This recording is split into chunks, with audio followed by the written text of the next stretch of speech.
lounging, son. Welcome back to the Comic Lounge. My name's Ryan, and today I'm going to be talking about an old school Todd McFarlane comic from the 80s, Infinity Inc. number 14. But before I get into it, I just want to thank you if you're a subscriber already. All your likes, your comments, your views, they all mean a ton to us over here. And if you're not subscribed to the channel already, please hit that subscribe button. Check out some of the dope content. We got all sorts of cool stuff on the channel. We go through old comics, new comics, hardcovers, artist editions, interviews, all that good stuff. So hit that subscribe button, and now let's get into Infinity Inc. by Roy Thomas and young Todd McFarlane. So full disclosure, before I even get into this comic book, I have read no other issues of Infinity Inc. I know the characters, mostly because of JSA, the Jeff Johns stuff, and obviously Green Lantern. So I know Jade, I know Obsidian, I know Nuklon. But other than that, really don't know a ton about these characters. I literally bought this book recently because I had heard for years about Todd McFarlane doing this book.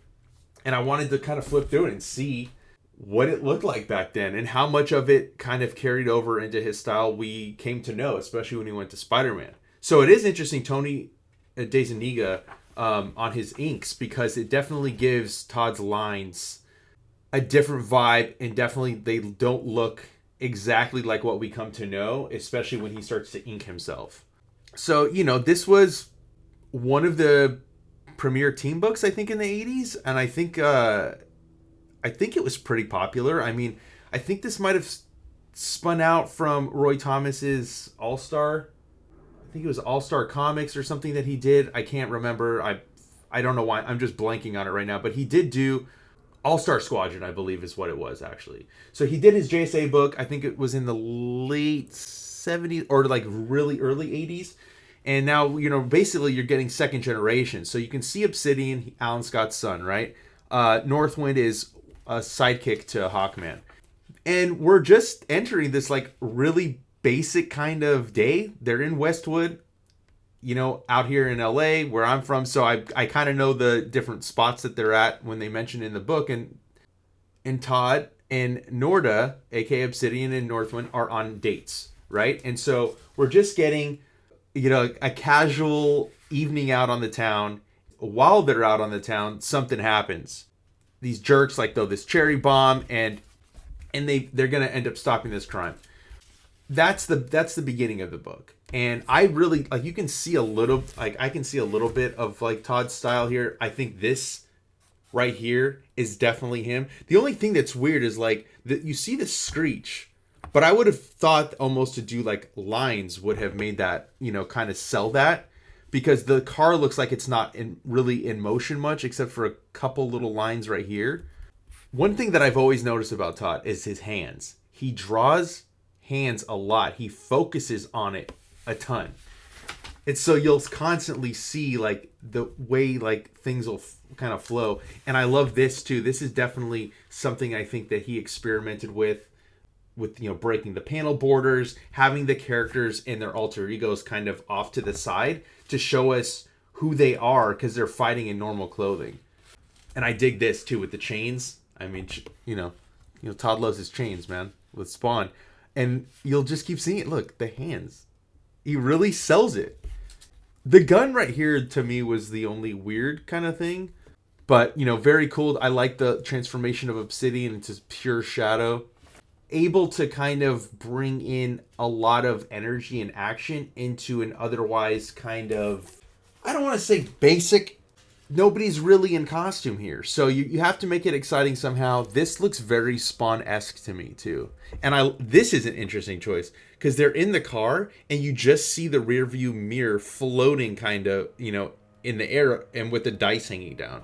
So very interesting choice artistically, the way he's depicting all this.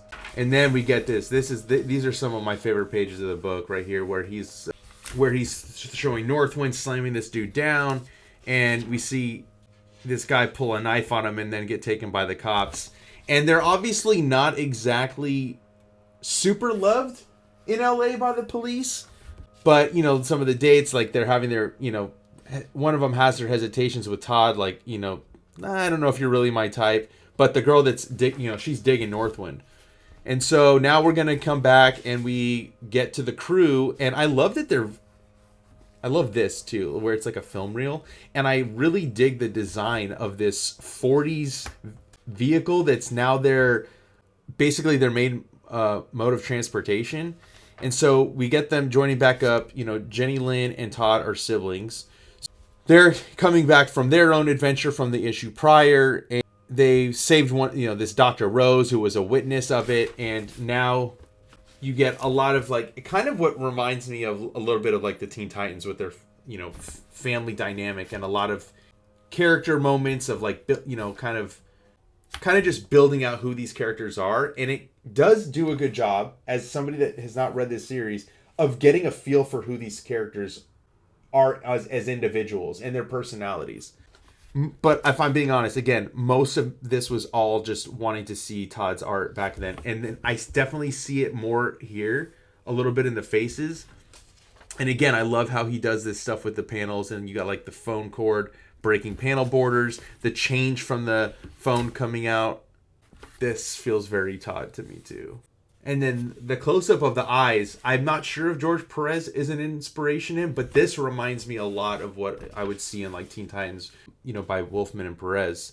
Then they end up at this show at Griffith Park, which, again, I'm familiar with. You see Norda coming in, and there's the girl who's, she's still into him, even though the girl that isn't into Todd. And then we get this like really weird event that happens at the show, and this character named Chroma, who I've, again, never heard of this character. I don't know that it was ever utilized after, but this is where Todd is like really starting to like, to me, flex, and you're seeing a lot of his flourishes in here. A lot of action. This, like, again, the hand, the way he depicts a character using energy. I love all this stuff in the background, the depiction of Chroma's powers.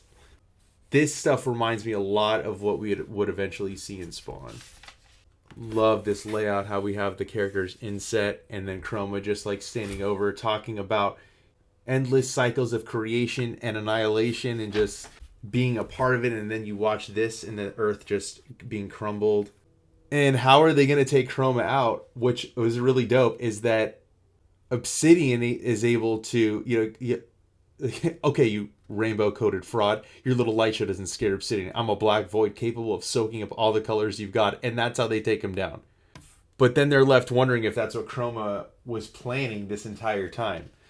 It was a fun comic, story-wise, but if I'm being completely honest, the story's not the strong part for me. This is all about Todd's art for me, and I think it's kind of funny in the back. I'll mention this before I wrap this up, is that you get Roy Thomas having a special note to welcome newcomer Todd McFarlane, who stepped in to pencil this and the next issue until the new regular penciler takes over.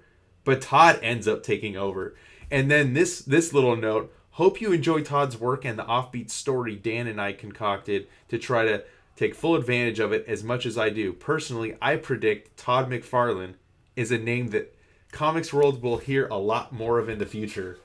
Yes, we did. And Todd went on to have one of the biggest careers in the history of comics. Really great issue. So hope you dug the issue. If you can find a copy for a good price, I highly recommend it. I'm definitely going to check out some of the following issues that took place because I want to see how Todd's style kind of grew and morphed into what we all know it as. And make sure you like, follow, subscribe, hit that bell icon so you're notified every time a new vid drops. And on that note, I'm out.